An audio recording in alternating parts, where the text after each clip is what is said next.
Assalamualaikum, hapunten baraya sadayana, urang ngadamel ka Maman. Ieu teh abdi bade ngadamel channel baraya di Gula Bodasan baraya kanggo ngaos anu ngaraos Quran di Majelis Al Ikhlas baraya.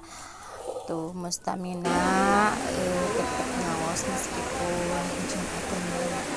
Alhamdulillah sirogi anu masihan ka Maman nu sanesna.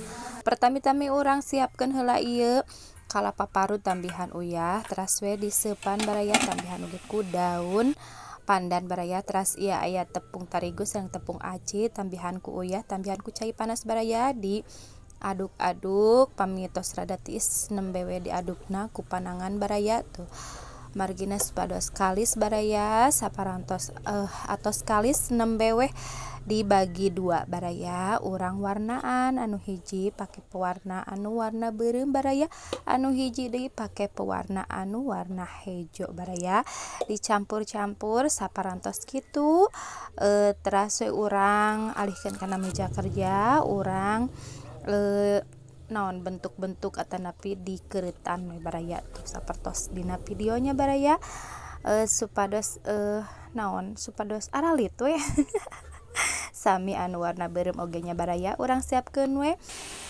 kanggo dicemplungkeun kana cai panas baraya pami parantos mararapung tah eta tandana atos asak langsung ngelebetkeun kana kalapa parut tah sakitu we penginten ti pirbados. Wassalamualaikum warahmatullahi wabarakatuh.